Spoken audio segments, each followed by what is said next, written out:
जय श्री कृष्णा।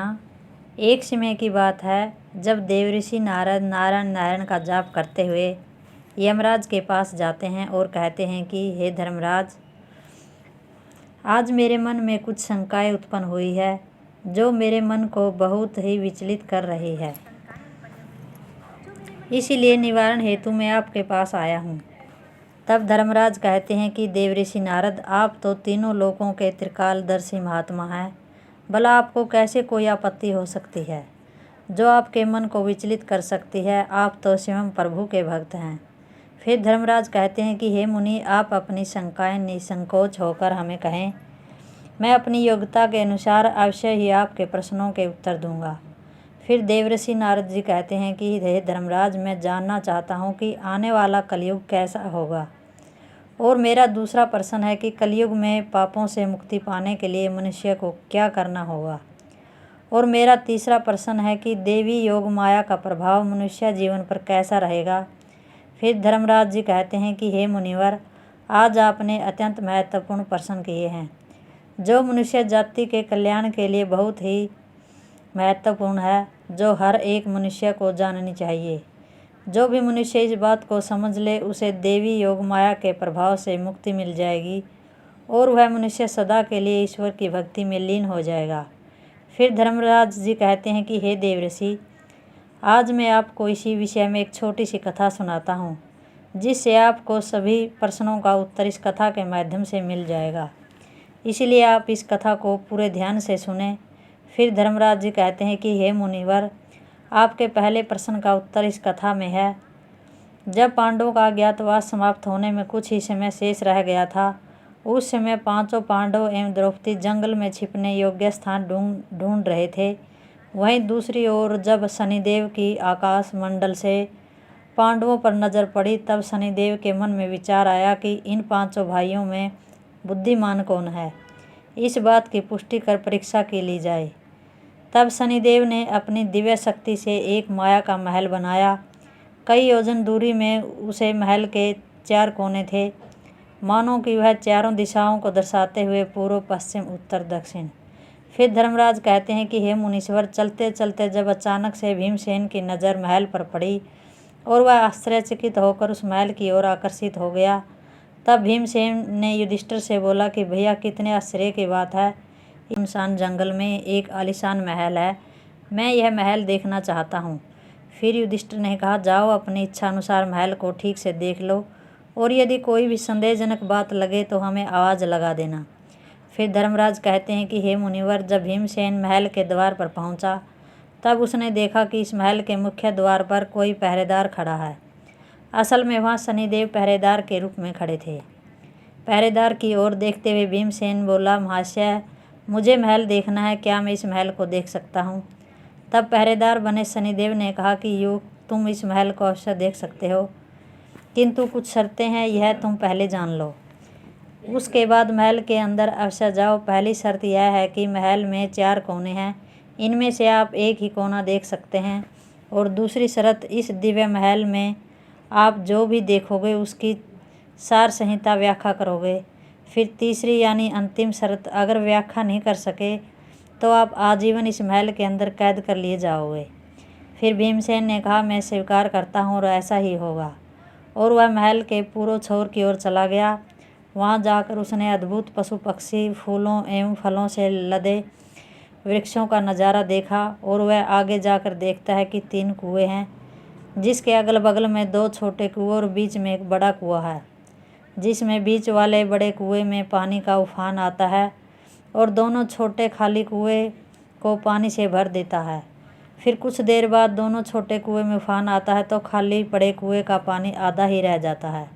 इस क्रिया को भीमसेन कई बार देखता है, बार बार देखता है, लेकिन यह बात उसके सिर के ऊपर से चली जाती है और कुछ समझ नहीं पाता तथा लौटकर पहरेदार के पास आता है।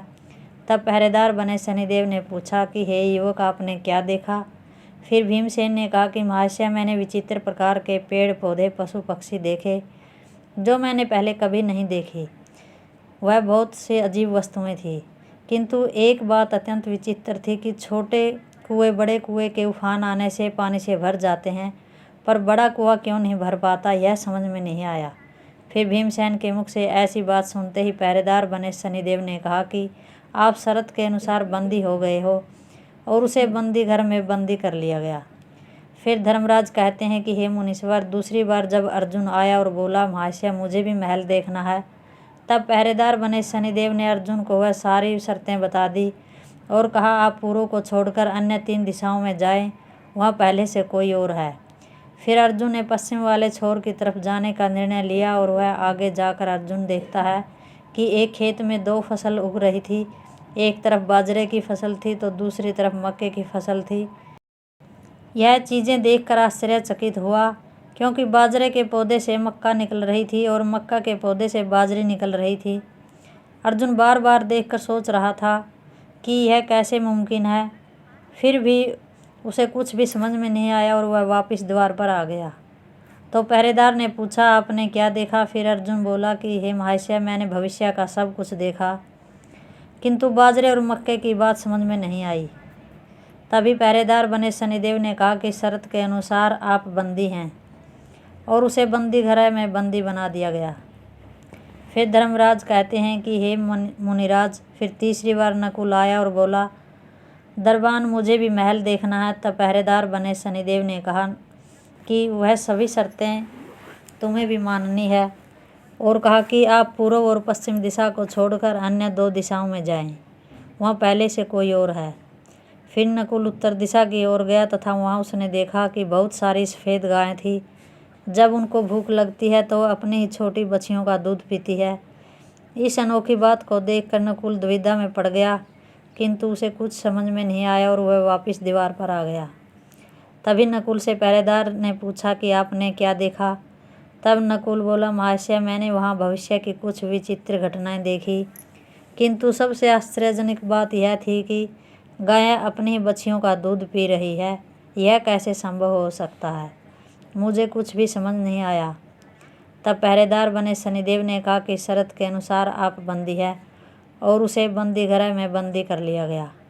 फिर धर्मराज कहते हैं कि हे मुनीश्वर, चौथी बार सहदेव आया और बोला महाशय मुझे महल देखना है। फिर उनको भी सारी शर्तें बताई और वह दक्षिण दिशा की ओर गया अंतिम कोना देखने के लिए। तब वह क्या देखता है कि वहाँ पर एक सोने की बड़ी शिला थी, जो कि एक चांदी के सिक्के पर टिकी हुई है। वह डगमग डोले पर गिरे नहीं, उसे छूने पर भी वैसे ही रहती है। इस विचित्र घटना को देखकर वह आश्चर्य में पड़ गया। तब वह वापस द्वार पर आ गया और बोला पहरेदार मैंने भविष्य की कुछ विचित्र घटनाओं को देखा, किंतु सोने की शिला की बात समझ में नहीं आई। तब पहरेदार ने कहा आप भी शर्त के अनुसार बंदी हो गए। फिर धर्मराज कहते हैं मुनिवर, इधर युधिष्ठिर और द्रौपदी अपने प्रिय चारों पांडवों की राह देख रहे थे।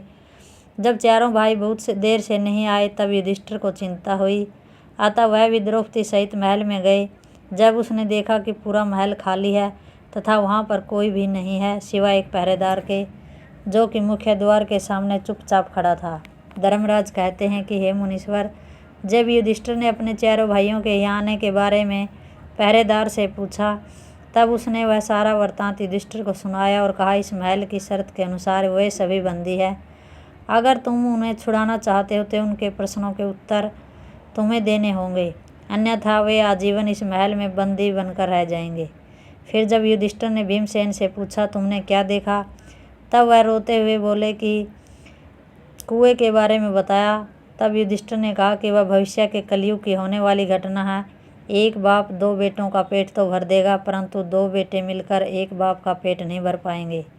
फिर युधिष्ठिर के मुख से ऐसी बातें सुनकर पहरेदार ने हंसते हुए भीमसेन को रिहा कर दिया। फिर धर्मराज कहते हैं मुनिवर, दूसरी बार युधिष्ठिर ने अर्जुन से पूछा तुमने क्या देखा? तब उसने अनोखी फसलों के बारे में बताया। इस बात पर युधिष्ठिर ने कहा कि यह भी कलयुग में होने वाला एक परम सत्य है, जिसे हम वंश परिवर्तन भी कह सकते हैं। तभी अर्जुन को पहरेदार ने छोड़ दिया। इसी प्रकार धर्मराज कहते हैं कि हे मुनिवर, जब युधिष्ठिर ने नकुल से पूछा तुमने क्या देखा, तब उसने गाय का सारा वृत्तांत सुनाया। इस बात पर युधिष्ठिर ने कहा कि कलयुग में माताएं अपनी बेटियों के घर में रहेंगी, बेटी का ही दाना खाएंगी और स्वयं उनके ही बेटे सेवा नहीं करेंगे। तब नकुल भी कैद से मुक्त हो जाता है। फिर अंतिम बार युधिष्ठिर ने सहदेव से पूछा, तुमने क्या देखा? तो उसने सोने की शिला का वृतांत बताया। तब युधिष्ठिर बोले, कलयुग में पाप धर्म को दबाता रहेगा, परंतु धर्म फिर भी जिंदा रहेगा, जो कभी भी खत्म नहीं होगा। फिर युधिष्ठिर के मुख से अपने और सारे प्रश्नों के योग्य उत्तर सुनकर शनिदेव अपने असली रूप में आ जाते हैं और कहते हैं, हे धर्मराज युधिष्ठिर, आप परम ज्ञाता और अति बुद्धिमान हैं। आपने मेरे सारे प्रश्नों के योग्य उत्तर देकर मुझे प्रशंसित कर दिया है। फिर धर्मराज कहते हैं कि हे मुनीश्वर, अतः जो भी मनुष्य इस कलयुग में ईश्वर का नाम याद रखेगा, स्मरण करेगा, उसके सारे पाप नष्ट होकर वह परम गति को प्राप्त होगा। वहीं दूसरी ओर जो भी मनुष्य इस कलयुग में शापित माया से दूर रहकर स्वयं को ईश्वर के चरणों में अर्पित करेगा, वह सदा के लिए इस मोह माया से दूर रहेगा। धर्मराज कहते हैं, हे मुनिवर, अब मैंने आपके सारे प्रश्नों के उत्तर इस कथा के माध्यम से दे दिए हैं। तब देवर्षि नारद कहते हैं कि जी हाँ, आपने मेरा योग्य मार्गदर्शन किया है। जय श्री कृष्ण।